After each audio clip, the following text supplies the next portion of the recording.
So every time this gospel comes up of Jesus' command to love, I'm reminded of a story of an American journalist who went to see Mother Teresa and report on her in Calcutta. And she was caring for a man with gangrene. And she was picking out maggots from his flesh.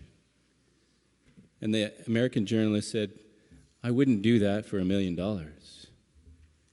And Mother Teresa's reply was, "Neither would I. But I do it for the love of God." I like to think that, now St. Mother Teresa in her life was often the only version of the gospel that people would read. And it was a profound one. And so we hear it again today, love one another, just as I have loved you. And so when Jesus says that, what didn't he say? Love others when they've stopped offending you? Love others only when you're loved back? Love others when they're perfect? Love only when others agree with you? Love others only when they do what they're told? In other words, love them only when they're desirable. Our human nature, we're broken, right? We have to admit that. And if we choose not to love and fulfill this commandment, what are some of the human responses? Sometimes I think our tendency is we will manipulate, we will control, we'll avoid those who are hard to love, we will shut down, we'll be aggressive, we'll retaliate, and so on. There's different responses that we'll take instead of doing the good thing, the right thing, the holy thing, which is to extend love. Occasionally I frequent the Highway 401 between Ottawa and Toronto. And it's crawling with transport trucks. And they have this tendency to pass one another. But somehow when they start passing one another, they get locked side by side for what seems like days. And meanwhile, there's a stream of traffic behind that's frustrated, myself included. And I get so mad. It's like, what? Maybe there's something I don't know, but I don't know why this happens. But anyway, I say this, and I'm not proud of this, but I got beside one of the trucks one day, not too long ago, and I knew his signal light was on. He wanted to pass the truck in front of him, and I just stayed beside him. I stayed beside him, and I said, "Now you know what it feels like. Now you know what it feels like." And I could see his fist, like, "What are you doing, buddy?" And after the whole thing was over, I was thinking, "Galen, what were you thinking? Like, anything but love here, first and foremost. Retaliation. And secondly, he could have just drove over top of me." I will make the assumption that we've all had some formal education or attended some school of some sort. However, there's another unique school that does not require us to have formal education, and it's a school of love. School of love. And this is the school with people in our immediate sphere, if I could use that word. So our family, our close friends, our co-workers. And we can't avoid them, we can't escape them. And this is where the school of love happens with these people. And like any school, it has enjoyable components to it and some not so enjoyable parts to it, right? And if I think back to my even high school days, right, like, for me, English and biology and history exams, homework, and all that stuff, that wasn't enjoyable. But what was enjoyable was, shop class, phys ed, lunch hour, yeah, all that stuff, right? So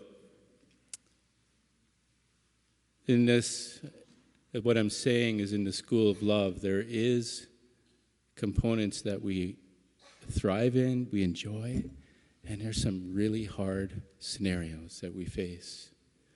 And it takes, for the hard stuff, it takes a concerted, a concentrated effort to love. It does. It takes sometimes even a plan and some heavy conversations. One more little story here of my woes, my inability to love.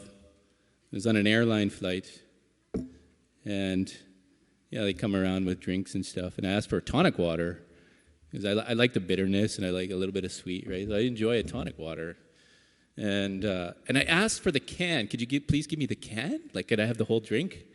And it was like, well, maybe if there's some left by the time I serve the rest of the airline passengers. And I said, okay, well, that's fine. But I never heard back. No acknowledgement. I was so mad. It's like, who else drinks tonic water anyway, right? Like, and then they offered this mind-blowing, satiating snack, 2 pretzels. A bag of 2 pasty, dry pretzels. I needed the whole can of tonic water just to wash that down, right? So, anyway, in my fury,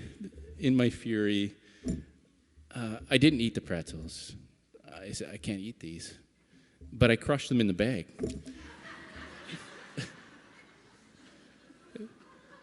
It gets worse.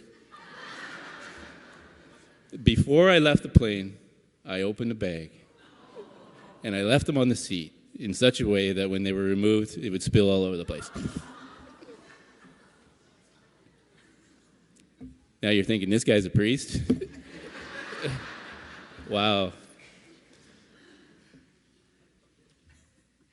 Human nature, huh? We all have our own little stories of our inabilities to take the high road and to do the right thing and to love. And so this commandment today is not general, it's not abstract, it's real, it's concrete, it's specific, and it's lived out directly with those in the daily fabric of our lives. It's easy to love the children in Africa who are starving. Oh yeah, my heart goes out to them. And I hope that they do. It's easy to love the neighbor across the street who you just wave to every day or whatever and say hello. But how about your wife? How about your husband? How about your siblings, your parents, co-workers? These are your classmates. These are your classmates in the school of love. And that is where the rubber hits the road, really, in the end. Yeah, they're not perfect. I'm not perfect. They're full of weakness. So am I. Shortcomings. They disappoint. So do I. Yet these are our classmates who challenge the socks off of us, pushing us to grow in the virtue of love. And as I said, sometimes it's easy and enjoyable, and sometimes it's really hard. But this is it. This is what the Lord's asking. And you know what? There's a risk, isn't there? There's a risk in loving. You know, I think of all of the married couples here that have embraced a life of marriage with your husband or your wife. On the day of your marriage, it was a huge risk for you. Maybe you didn't realize it at that point, but and you're saying to yourself, yeah, that was a big risk. But yeah, it was a big risk because you didn't know. You didn't know if you'd be loved or rejected. You didn't know if they would love me or not. They didn't know if you'd sacrifice for me. Would they lay down their life for me? Would they encourage me? Would they respect me? Would they respect my opinions? Would they compliment me? Right? Like, we don't know. We have no idea. But you took the risk. And that's what the Lord is asking today, too. Is take the risk. Take the gamble.